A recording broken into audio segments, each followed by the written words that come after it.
Buenas tardes. La presentación de hoy se va a basar en las normas éticas internacionales que regulan la investigación en seres humanos. Vamos a analizar cuál es el motivo de estas normativas, cuáles son las normativas más importantes, cuál es su origen histórico. Dentro de esos objetivos, entonces, es conocer esa evolución histórica de las investigaciones y cuál es la importancia que esto tiene. Analizar cuáles son los principios éticos que contiene, sabiendo que, o reconociendo en todas ellas, que la investigación es un elemento fundamental en el progreso tecnocientífico y en la mejora social de las poblaciones, pero que las mismas reconocen la necesidad de, a la luz de los abusos cometidos en otras épocas, ¿verdad?, donde a partir de la Segunda Guerra Mundial, conociendo las investigaciones realizadas sin tomar en cuenta estos principios éticos, surge la necesidad de establecer algo que va más allá de la conciencia del investigador como pautas éticas para la investigación en seres humanos, y es a través de estas normativas en que se trata de buscar determinados límites para la realización de las mismas, lo cual no significa una piedra en el camino para esta realización, sino que deben tener determinados reparos, con lo cual igualmente las investigaciones pueden llevarse adelante. Bueno, ¿cuáles son las normativas internacionales más importantes? Las tenemos allí, y encabezando la lista tenemos a la Declaración Universal de Derechos Humanos de la UNESCO del año 1947. Esta declaración fundamentalmente no es una declaración vinculada a la investigación específicamente, sino que la ponemos como un marco inicial donde se destacan los derechos de las personas como un mínimo necesario de respeto para la realización de investigaciones. Luego tenemos la Declaración de Helsinki de la Asociación Médica Mundial. Esta declaración es una pauta ética que hasta el día de hoy sigue siendo un reper importante en lo que es la investigación en seres humanos. Ha tenido, como verán allí, múltiples modificaciones, desde el año 64 en que se origina la primera pauta hasta el año 2013 en que se establecen las modificaciones en la última pauta. Luego tenemos las pautas SIOMS, estas pautas del Consejo de Organizaciones Internacionales de las Ciencias Médicas. Comienza su revisión en el año 2002 y tiene una última revisión en el año 2016, que vamos a analizar más adelante. También estas pautaciones existen las SIOMS epidemiológicas que se crean en 1991, destinadas fundamentalmente a las normativas que regulan la investigación, las investigaciones de tipo epidemiológico, por tener particularidades específicas que luego vamos a analizar. Luego tenemos allí la Declaración Universal de Bioética y Derechos Humanos de la UNESCO en el año 2005, que también es una declaración que es más abarcativa, no abarca únicamente a lo que es la investigación científica, pero tiene importantes elementos que deben ser respetados y que están incluidos dentro de esta declaración. Y por último, dentro de los avances de la medicina, fundamentalmente en los últimos tiempos, la necesidad de establecer estas normativas en base a los nuevos descubrimientos y los nuevos avances, fundamentalmente en el ámbito de la genética. Y como vemos allí, la Declaración Universal sobre el Genoma Humano y los Derechos Humanos, apareciendo posteriormente la Declaración Internacional sobre los Datos Genéticos de la UNESCO también en el año 2003. ¿Cuáles son entonces las contribuciones de estas normativas internacionales a la investigación en seres humanos? Bueno, en primer lugar, lo que tratan de hacer es plantear o poner en primer plano el respeto por los derechos de las personas, ¿verdad? Ese mínimo exigible que, como dijimos, lo vamos a centrar en los derechos humanos, y por eso pusimos como normativa inicial la Declaración Universal de Derechos Humanos. Invoca en cierta manera esto en lo que es el imperativo kantiano de tratar a que las personas deben tratarse como fines en sí mismas, sino como medios, no lo que podría ser en la investigación una forma de instrumentalización de esos individuos, ¿verdad? En cuanto a que si no consideramos sus derechos y sus valores, podríamos estar tratándolos como objeto de nuestras acciones y no como sujetos de derechos y sujetos morales, ¿verdad? Los que pueden decidir si quieren intervenir o no en una investigación y de qué forma hacerlo. Bueno, todo esto tiene una fundamentación básica que es a través del respeto por la dignidad humana como un valor intrínseco de la persona, ¿verdad?, que hace que nosotros debamos respetarlas a lo largo de las investigaciones. Bueno, ¿cuáles son los objetivos de la normativa internacional? Como dijimos, tienen su origen en transgresiones a el respeto por estos derechos de las personas a lo largo del tiempo, que no acaban con el análisis inicial, como dijimos, de las investigaciones que violan estos derechos de las personas, como fue en la Segunda Guerra Mundial, sino que se suceden a lo largo del tiempo distintas investigaciones que han violado estos derechos de las personas, con lo cual esa normativa nos va exigiendo la aparición de otras nuevas, ¿verdad?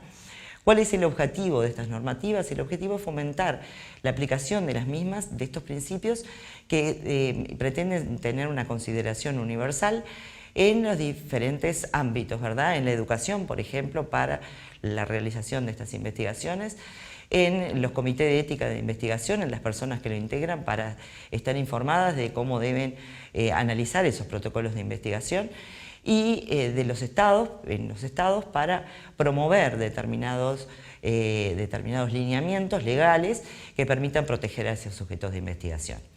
Lo que pretenden asimismo es establecer ese estándar mínimo de actuación que son el marco de los derechos humanos, como lo dijimos anteriormente, y en definitiva todas se orientan a lo que es la protección de ese sujeto de investigación frente a la posibilidad de violación de sus derechos, ¿verdad?, como ocurrieron en el pasado, y no dejar liberado únicamente a lo que es la conciencia del investigador, que es un elemento fundamental en la investigación, no dejar liberado a los investigadores, ¿verdad?, el marco ético de sus investigaciones. Bueno, ¿cuáles son los roles de estas normativas? Los roles de estas normativas, como vemos allí, no son vinculantes legalmente, sí éticamente. El fin de estas normativas son declaraciones que intentan, digamos, promover estos valores en los investigadores, ¿verdad?, y no tienen una sanción posterior si, por ejemplo, se realizan violaciones a estos derechos. Sin embargo, requieren que los estados, ¿verdad?, tomen estos principios generales y los adopten en determinada legislación que hace que esa protección realmente sea real. La Asociación Médica Mundial promulga la Declaración de Helsinki, es una propuesta de principios éticos que sirven para orientar fundamentalmente a los médicos, para eso fue creado. Es una declaración que es creada por la Asociación Médica Mundial, como dijimos, y para otras personas que realicen investigación médica en seres humanos. Posteriormente aparecen, como dijimos, las pautas SIOMS, cuyo objetivo en este caso es también exponer algunos principios éticos, pero un poco vinculados o más vinculados a lo que es los países en vías de desarrollo y la problemática que surge en la investigación en estos países, que vamos a ver más adelante. Por lo tanto, estas declaraciones son fuente para nuestras legislaciones, como lo fue en el Uruguay, y como van a ver ustedes posteriormente, cómo es nuestra normativa y en base a qué se realizó dicha normativa. Bueno, el Código de Nuremberg de 1947 es la primera norma que pretende regular la investigación que tiene proyección internacional. Aparece, como dijimos, frente a las violaciones realizadas por los médicos, investigadores, en la guerra mundial, ¿verdad? Y esta declaración tenemos que tener en cuenta que aparece frente a violaciones de los derechos de las personas, cuando, por ejemplo, el investigador ni siquiera tenían la obligación de realizarlas, ¿verdad? Simplemente lo hacían por esa necesidad de investigar y de progreso científico, sabiendo que en ese contexto la Alemania de esa época, ¿verdad?, era un lugar donde el progreso científico era importante. Pero estas investigaciones obviamente fueron realizadas violando todos los derechos de las personas, incluidos, por ejemplo, la necesidad de constatar si realmente querían participar o no, Por lo tanto, pone como elemento central de ético, en este caso, lo que es el consentimiento informado, ¿verdad? Como este documento, como fue realizado por abogados, tiene una exhaustiva explicitación de ese consentimiento y está destinado fundamentalmente a la investigación no terapéutica, ¿verdad? Estos postulados, que incluyen el consentimiento informado, como decíamos, como elemento fundamental, también incluyen algunas consideraciones sobre riesgos-beneficios. Bueno, el informe Belmont en realidad no es una normativa, sino que eso incorpora, en cierta manera, un método para el análisis de los problemas éticos de las investigaciones, basado en la aplicación de principios éticos generales, que es el modelo de principios, y que ustedes conocen seguramente. Ya hemos hablado de esto, del origen. El informe Belmont fue el origen de la teoría principialista, ¿verdad? Con los principios de beneficencia, en el caso del informe Belmont, de beneficencia, de justicia y de respeto por las personas. Aquí los tenemos. El respeto por las personas incluye lo que decíamos, el consentimiento informado como un elemento fundamental, pero no único como principio ético en la investigación. La beneficencia como también otro elemento trascendente en la evaluación de lo que es el riesgo-beneficio. Y por último, la justicia en la distribución de las cargas-beneficios de los sujetos de investigación. El respeto por la persona, como decíamos, implica en primer lugar el reconocimiento de la autonomía de los sujetos de investigación y en segundo lugar la necesidad de protección de aquellos sujetos en los cuales esa autonomía esté descendida o en las personas que son incapaces, ¿verdad? Implica también la libertad de opción, como decíamos, de participar o no en investigación, centrado en un marco de el respeto por un valor intrínseco del individuo, que es la dignidad humana, y respetando la integridad del individuo no solo en sus aspectos físicos, sino en aspectos de tipo global. Bueno, la beneficencia, decíamos, implica una acción proactiva, o sea que todas las investigaciones deben tener un objetivo, que es esforzarse en asegurar el bienestar de los sujetos de investigación y mejorar ese bienestar, ¿verdad? La tarea del investigador es maximizar dichos beneficios y disminuir en lo posible los riesgos a los que se exponen las personas, ¿verdad? Por lo tanto, ese balance riesgo-beneficio es el que va a determinar si una investigación es éticamente correcta o no. No siempre las investigaciones pueden tener beneficios específicos para las personas, pero sí debemos considerar ese balance, ¿verdad? Si esa investigación, por ejemplo, no es del todo benéfica para el individuo, no podemos exponernos a riesgos importantes para él, ¿verdad? Ese equilibrio debe mantenerse y es lo que se debe analizar en una investigación, en primer lugar el investigador que la realiza y posteriormente, por ejemplo, el Comité de Ética de Investigación, que es el que va a dar la aprobación a dicha investigación. Y por último, como decíamos, las justicias, cómo se va a distribuir en forma equitativa las cargas y los beneficios de la investigación, ¿verdad? No sería justo realizar una investigación en individuos, por ejemplo, que luego no van a recibir los beneficios de ellas, ¿verdad?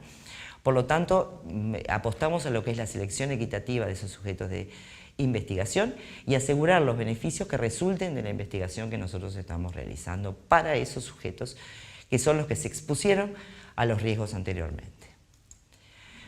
Bueno, la Declaración de Helsinki, como decíamos, es una declaración fundamental en la normativa internacional, aparece en el año 64, tiene su último análisis y renovación en el año 2013, está establecida por la Asociación Médica Mundial y lo que intenta desde sus inicios es, recoger el espíritu de Nuremberg, pero extenderlo, hacerlo más explícito en cada uno de sus puntos, ¿verdad? Obviamente la declaración reconoce su carácter de recomendación y no obligación punitiva con respecto a sus faltas, ¿verdad? Y ha sido, como vemos, han tenido múltiples reformulaciones. Aquí las vamos a ver desde el 64 al momento actual. Detallamos alguna de ellas, como es, por ejemplo, la del año 2000, porque es un momento trascendente en la evolución de estas reformulaciones. En el caso de la legislación uruguaya, ya lo van a ver, está basada en esta declaración, que en realidad es la que tiene más fuertes reparos con respecto a lo que es la protección del sujeto de investigación. A partir del año 2000 aparecen reformulaciones que van flexibilizando un poco algunos aspectos, como que vamos a ver posteriormente, siendo la última en Brasil en el año 2013. Bueno, ¿qué introduce las declaraciones de Helsinki a lo largo del tiempo? Como vamos a ver, como pasan los años y la investigación biomédica se hace intensa en este tiempo, aparecen problemáticas que se deben ir resolviendo, ¿verdad?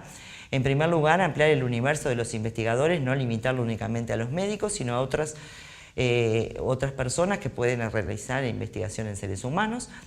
Distinguir lo que es las investigaciones terapéuticas de las no terapéuticas.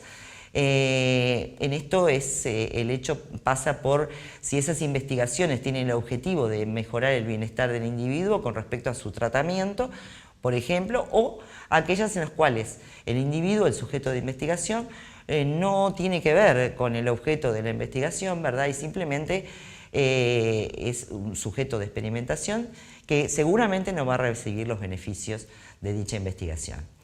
Establecen también la necesidad de la calidad de investigación, en esto va lo que es el diseño experimental, la aparición de la necesidad de un diseño experimental, de la idoneidad de los investigadores que la llevan adelante, obviamente de la evaluación exhaustiva de ese balance riesgo-beneficio, de algunos otros elementos como es la confidencialidad o la necesidad de la confidencialidad de los datos en investigación, así como veremos más adelante lo que son las muestras biológicas. La necesidad, y esto es un elemento trascendental en esta declaración, la necesidad de revisión por los comités de ética de investigación, que tienen como rol fundamental proteger al sujeto de investigación y analizar exhaustivamente estos protocolos, tratando de que que todos ellos cumplan determinadas pautas éticas. Otro elemento que se añade es la publicación la necesidad de publicación de los resultados de la investigación, fundamentalmente para compartir esos resultados con el resto de la comunidad científica, para mejorar el conocimiento global y para evitar que, por ejemplo, se reiteren investigaciones sobre un mismo hecho, ¿verdad?, que ya están determinados, exponiendo nuevamente a sujetos de investigación sin necesidad de que corran los riesgos, ya que estos ya haya sido explorado en algún otro momento, ¿verdad? Allí en el año 83 se establece lo que es la necesidad del asentimiento del menor de edad. Hasta este momento no estaba considerado el menor como la posibilidad de consentir una investigación. Bueno, se añade la necesidad del asentimiento, o sea, de la aprobación, de la autorización de ese menor para realizar la investigación, además del de su tutor legal. Bueno, entre otras cosas, la protección de los grupos vulnerables que aparecen como en el año 2000 como una población o como más tarde como grupos no específicos de personas que tienen la posibilidad de ser dañadas en forma o agregar un daño adicional a un daño previo que ellos puedan tener con anterioridad, ¿verdad? Y por último, algo bien actual, el uso de las muestras biológicas y los datos personales, que se incluyen en el año 2013 como un problema emergente de lo que son las investigaciones en seres humanos.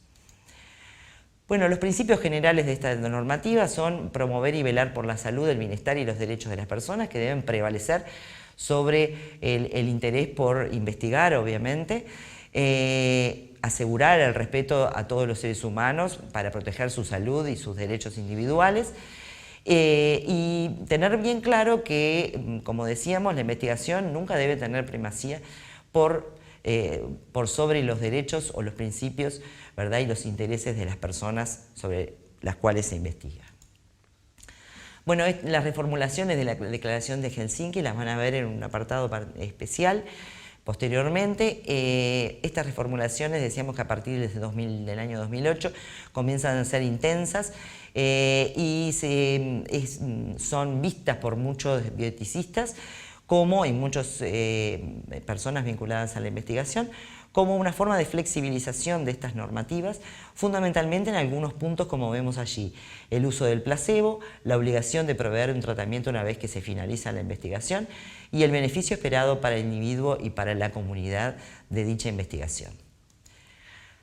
Bueno, tenemos ahora las pautación del Consejo Internacional de las Ciencias Médicas. Como verán, es un organismo no gubernamental sin fines de lucro que está fundado con el auspicio de la OMS y de la UNESCO, por lo cual tiene un origen diferente, como veníamos viendo, de lo que es la Declaración de Helsinki, que proviene de la Asociación Médica Mundial, que está, digamos, constituido por un grupo de investigadores, de personas vinculadas a la investigación y a las ciencias médicas, ¿verdad? Y que ha establecido dos tipos de pautas, unas pautas internacionales para la investigación biomédica en seres humanos, que como vemos allí tienen varias reformulaciones, la última realizada en el año 2016, y las pautas internacionales para los estudios epidemiológicos como algo particular por sus características especiales que veremos. El motivo de esas revisiones en esta pautación es en todo momento dar o tener algunos desafíos con respecto a algunos elementos fundamentales que no quedan claros desde el inicio, ¿verdad? Entre ellos son el valor científico y social de las investigaciones para generar ese conocimiento y proteger y promover, como dice allí, las saludes locales. Lo que intentan es contextualizar las necesidades de las poblaciones o que las investigaciones realizadas en un determinado lugar estén contextualizadas a las necesidades de las personas. Lo que ha hecho que en distintas reformulaciones se intente un poco establecer cuáles serían, pero en realidad, luego vamos a ver las críticas que hace Kotov, esto se logra a medias, ¿verdad? Aclarar cuáles son esos beneficios razonables que aparecen allí en las pautas, beneficios razonables en esos países de bajos recursos, donde muchas veces hay déficits en lo que son la asistencia médica, necesidad de medicamentos, cuando por ejemplo esa investigación genera un descubrimiento con respecto a una nueva droga, ¿verdad? Si esa droga va a estar asequible a las personas y a las poblaciones en las cuales corrieron los riesgos de integrar esta investigación, y sin embargo muchas veces esos beneficios nunca llegan, ¿verdad? O sea que intentan que más allá de promover un determinado desafío ético, sean más que promociones, obligaciones de los investigadores y de los patrocinadores de llevar a esas poblaciones los beneficios que correspondan, ¿verdad? Otro elemento que intenta es involucrar a las poblaciones y a las comunidades desde el punto inicial de la investigación, ¿verdad? Donde la participación sea consensuada por las personas y por los individuos de determinadas comunidades como necesaria para lo que es la salud de su población, como decíamos anteriormente. Otro punto es la inclusión de esos grupos potencialmente vulnerables, que muchas veces son descartados o son eliminados de las investigaciones en forma sistemática, ¿verdad? Lo que hace que muchos de estos grupos no tengan la posibilidad de generarse mejoras con respecto a ellos, ¿verdad? Poblaciones particulares que quedan un poco de lado en lo que es la investigación por simplemente tener la categoría o la característica de vulnerabilidad. Sin embargo, estos grupos a su vez requieren una protección particular por parte de los investigadores y del Comité de Ética a la hora de analizar la investigación. Y por último, un elemento, como decíamos, que es bastante actual y que sigue siendo un problema en la investigación en este momento, es el uso del material biológico de los datos de las personas, ¿verdad? Con esa circulación internacional de datos y su relación con lo que es el consentimiento para su uso, para su recolección, para su utilización, para ese beneficio comunitario o internacional, cuál es la autorización de las personas, tanto para eso como para el uso de sus datos personales. Bueno, ¿cuáles son las críticas que hace Kotov a esto, verdad? Un poco ya fuimos diciéndolas.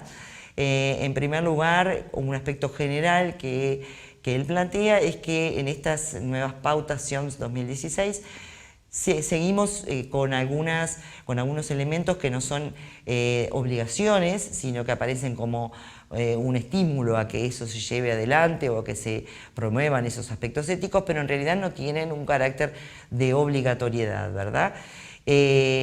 Entre ellos habla de lo que es la distinción entre los estudios terapéuticos y no terapéuticos, ¿verdad? Las diferencias que algunos plantean deben hacerse en cuanto al análisis de esos riesgos-beneficios, ya que en algunos estudios, en los terapéuticos, nosotros investigamos sobre determinadas, por ejemplo, drogas que pueden mejorar la salud de las personas, mientras que en aquellos no terapéuticos investigamos sobre posibles enfermedades o posibles drogas que en realidad no padece la persona a la cual se fue sometida en la investigación. Bueno, lo otro es la discusión sobre los beneficios post-investigación, que en realidad no quedan claros ni establecido claramente cuáles deben ser. La inclusión de las personas vulnerables, como decíamos, que tampoco están estrictamente determinadas. Lo único que ve a favor Kotov en este caso es que ya no se determinan comunidades o grupos enteros como grupos vulnerables, sino que se establece que la vulnerabilidad hay que tomarla en forma individual, ¿verdad? Porque no todas las personas tienen el mismo tipo de vulnerabilidad y no deben ser englobadas todas en una misma bolsa de la misma manera, ¿verdad? Y por último, el abordaje de los conflictos de intereses en la investigación, que los plantean como entre el objetivo primario, que es la investigación, y objetivos secundarios, que pueden ser otros, como pueden ser los económicos. En realidad, Kotov plantea que ese conflicto de intereses se crea en cuanto a los beneficios de la investigación, que deberíamos ver cuáles serían, ¿verdad? Ese interés primario de la investigación, y el sujeto de investigación, ¿verdad? Que es el que puede ser dañado a través de que prime un conflicto de interés particular por sobre los derechos o las necesidades de las personas. Bueno, las ciencias epidemiológicas tienen un apartado especial, ya que la epidemiología tiene alguna característica particular. En especial, no habla de personas, sino habla de comunidades, ¿verdad? O se refiere a las comunidades. Las características de esas comunidades hacen que sea diferente la forma de enfocar la investigación, dado que muchas de ellas son, por ejemplo, observacionales. No hay una actividad que sea de procedimiento invasivo sobre el sujeto de investigación. Sin embargo, tienen también estas investigaciones epidemiológicas reparos éticos que tenemos que poner sobre la mesa, ¿verdad? En general, el principal conflicto que puede haber, o el principal problema ético en epidemiología, son la contraposición de los derechos de las personas en relación con lo que son las necesidades de la comunidad. Pero ninguna de estas cosas debe pasar por encima de los derechos de las personas, ¿verdad? Y no pueden justificarse que sea éticamente aceptable una investigación epidemiológica cuando, a pesar de ser benéfica para esa comunidad, violente derechos o principios que afectan a las personas en forma individual. Por lo tanto, esos principios éticos aplicados a la epidemiología tienen alguna característica particular, alguna problemática que van a analizar ustedes en los talleres, como es el consentimiento informado, el consentimiento individual, la anuencia de la comunidad, que muchas veces es necesaria, junto con ese consentimiento individual para realizar una investigación en un determinado terreno, digamos. La divulgación específica de la información, esto debe ser cuidado especialmente en las investigaciones epidemiológicas, ya que pueden dañar a grupos de personas, ¿verdad? O a comunidades respecto a la información que se esté dando. La influencia indebida o la inducción a participar al ser comunidades o un grupo de personas. La publicación de esos resultados, que también deben ser cuidados especialmente, ¿verdad? Para evitar las costumbres y los valores de una determinada comunidad. ¿Cuál va a ser la atención médica que se va a dar o, si fuera necesaria, a la comunidad que está sometida al estudio? Y reducir, obviamente, tienen que ser investigaciones que reduzcan el daño al mínimo, ¿verdad? Evitando el daño a grupos y poniendo especial énfasis en lo que es la confidencialidad de los datos en el caso de este tipo de investigaciones. Bueno, tenemos allí la Declaración Universal de Bioética y Derechos Humanos del año 2005. Esta también es una declaración que no es específica de investigación, sin embargo tiene muchos sistemas que la relacionan con la investigación, ¿verdad? Y trata de cuestiones éticas relacionadas con la medicina, las ciencias de la vida y las tecnologías conexas. Como verán, en ese caso amplía el universo al cual está dirigido esta declaración, ¿verdad? y hace que se tengan en cuenta, ¿verdad?, las dimensiones sociales, o sea, contextualizadas a dónde se va a realizar, jurídicas y ambientales. Amplían también un poco, tanto en las últimas versiones de Helsinki como en la Declaración de Bioética, un universo que va más allá de los sujetos o de las comunidades, lo amplía a lo que es la ética ambiental y a lo que es el cuidado de los animales en investigación. Bueno, esta declaración está dirigida fundamentalmente a los estados como forma de tomar esos principios y ponerlos en sus legislaciones para proteger a los sujetos de investigación. Bueno, los objetivos, como decíamos, es proporcionar ese marco universal de principios y procedimientos que sirvan de guía a esos estados, orientar la actividad de individuos, de grupos, de comunidades, de instituciones, ¿verdad?, promover el respeto por los principios y la dignidad humana como valor intrínseco de los individuos, protegiendo los derechos humanos. Reconoce siempre, al igual que las otras normativas, la necesidad de investigar y que es válido, obviamente, porque es la forma de que tenemos de progresar en la medicina y en otros ámbitos, pero sin embargo siempre en un marco y en un contexto particular, que es el respeto por las normas éticas que tratan de poner o explicitar este tipo de normativas, ¿verdad? Promueven digamos, estimulan el acceso equitativo a los adelantos de la medicina, de la ciencia y la tecnología, la circulación y aprovechamiento compartido de esos conocimientos, como decíamos, que aparece ya en lo que es la publicación de, por ejemplo, de los resultados.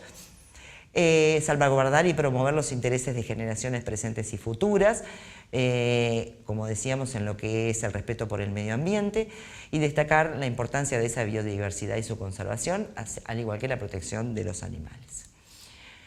Bueno, su fundamentación, como además ya está explicitado en el nombre de la declaración, está basada en lo que es los derechos humanos. Y los derechos humanos, a su vez, tienen como principio fundamental el respeto por la dignidad humana, algo que es un núcleo ético innegociable, ¿verdad?, desde el punto de vista de la investigación, y es el reconocimiento de las personas o los sujetos de investigación como sujetos morales que pueden decidir por sí mismos si quieren participar o no, y no como objetos de nuestras prácticas, ¿verdad? De esta forma nosotros no podemos instrumentalizar a las personas haciéndolas medios para nuestros fines, ¿verdad?, que es, en definitiva, en este caso, investigar. Bueno, como resumen final diría que cuáles son los alcances, ¿verdad? La Declaración de Helsinki del año 2013 plantea que no se debe permitir que un requisito ético, legal o jurídico, nacional o internacional, disminuya o elimine cualquier medida de protección para las personas que participan en la investigación. Podemos establecer rangos más altos o ir más arriba con respecto a los requerimientos de la investigación, pero nunca ir en detrimento de estos valores mínimos de respeto por los derechos de las personas, fundamentalmente y centrado en lo que son los derechos humanos. Bueno, muchas gracias. Los dejo con la bibliografía.